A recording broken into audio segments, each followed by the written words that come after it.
Native Americans in World War II. In 1936, President Franklin D. Roosevelt said, "This generation has a rendezvous with destiny."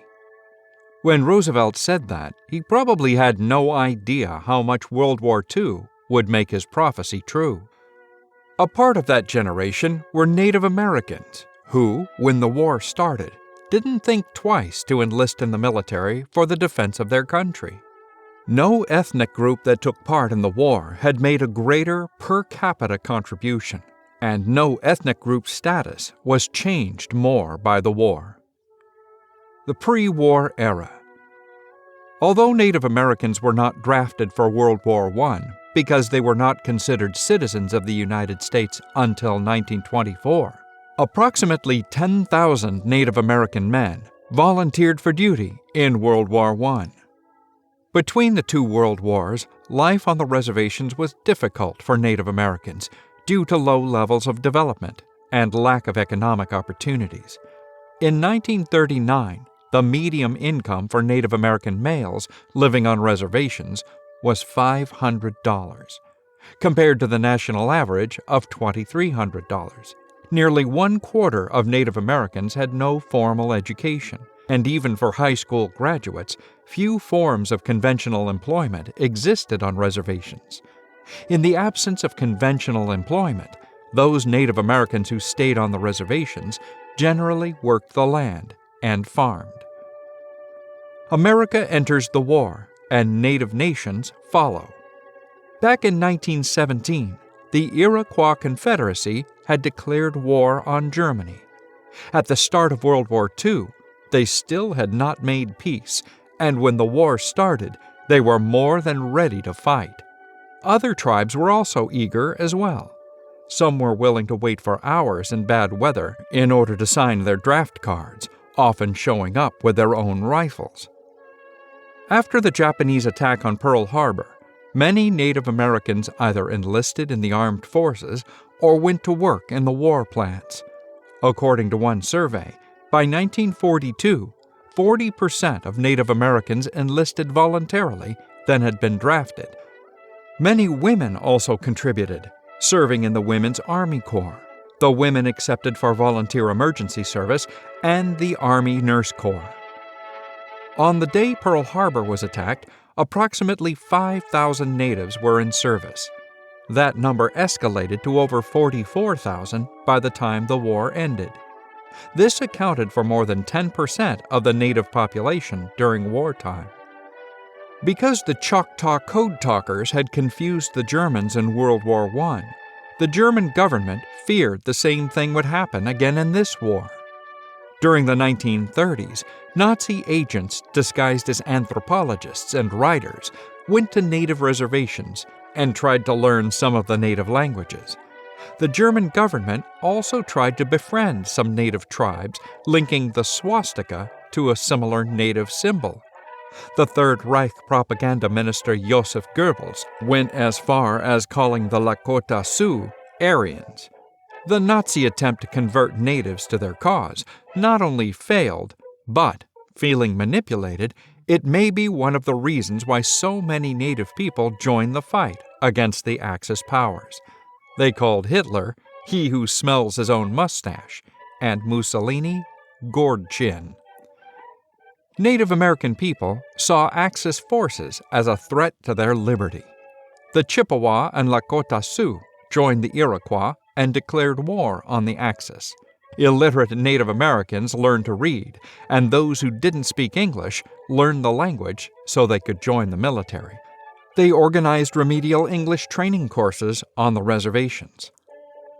The war created a situation where both natives, whites, and other Americans had to operate together to defend their country.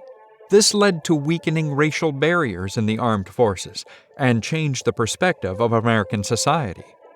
It also contributed to the post-war civil rights movement. The purchase of treasury stamps and war bonds by Native people reached $50 million by 1944. Many resources from Native reservations were used by the military industry, such as oil, gas, lead, zinc, copper, minerals, and coal. Interestingly enough, the Manhattan Project used helium from the Navajo reservation to make the atomic bombs. The Unbreakable Code. The Army once again recruited Native Americans as code talkers due to their specific languages. The tribes involved were Acoma, Apache, Assiniboine, Cree Cherokee, Chippewa, Choctaw, Comanche, Crow, Hopi, Ho-Chunk, Kiowa, Laguna, Menominee, Meskwaki, Mohawk, Muskogee, Creek, Navajo, Oneida, Pawnee, Pima, Ponca, Seminole, Sioux, Lakota and Dakota, and Tlingit. The Army and Marine Corps sent a group of 24 Navajo code talkers into the Pacific Theater, who fought in many bloody island campaigns.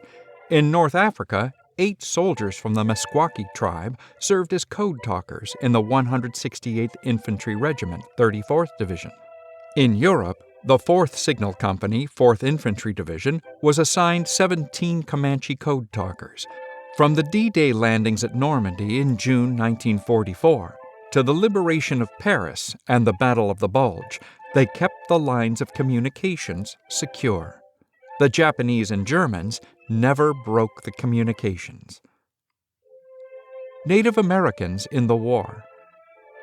At basic training, Native Americans were proficient in marksmanship and bayonet fighting, and were capable of enduring thirst and food deprivation better than the average soldier.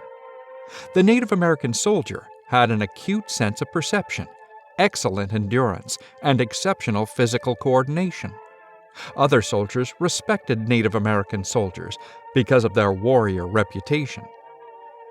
In action, Native soldiers carried feathers, medicine bundles, sweetgrass cedar, and other sacred objects as their own protective medicine. Medicines they carried were purified through the tribal rituals of purification. Many Native soldiers counted coup each time they killed enemy soldiers. As their ancestors inscribed a line on their coup sticks, modern Native soldiers did so on their rifles and bayonets. Native American soldiers first saw action in the Pacific Theater. 300 of them, including a descendant of the famous Apache chief Geronimo, took part in the defense of Bataan and Corregidor in 1942.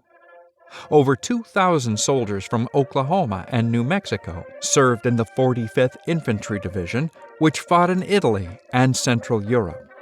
Natives also served in the 4th and 88th Division, the 19th and the 180th Infantry Regiments, the 147th Artillery Regiment, as well as the Oklahoma National Guard units.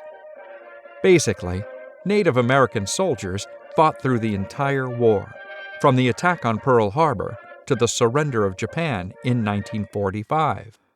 The Navajo and Hopi were assigned to service in the Pacific. The Comanches fought the Germans in Europe, and the Meskwakis fought them in North Africa. Soldiers from other tribes fought at various locations in Europe, the Pacific, North Africa, and elsewhere. For this service, they earned at least 71 air medals, 34 Distinguished Flying Crosses, 51 Silver Stars, 47 Bronze Stars, and 5 Medals of Honor. Life after the war. For Native Americans, World War II meant a major break from the past. Many of them made a decent living for the first time in their lives, as the Native annual income after the war was raised to $2,500. The wartime and after-war industry provided jobs, so some Natives moved to major cities, and some stayed back on the reservations. The positive aspects were job opportunities, education, health care, and overall, a higher living standard. The negative aspects of the post-war era were lessening of tribal influence and the threat of forfeiting the security of the reservations. In conclusion, Native American people learned they can live in both worlds. Thank you for watching. If you like the content, please consider sharing the video and supporting the channel on Patreon. We also launched our merch, so make sure to check it out. The link is in the description.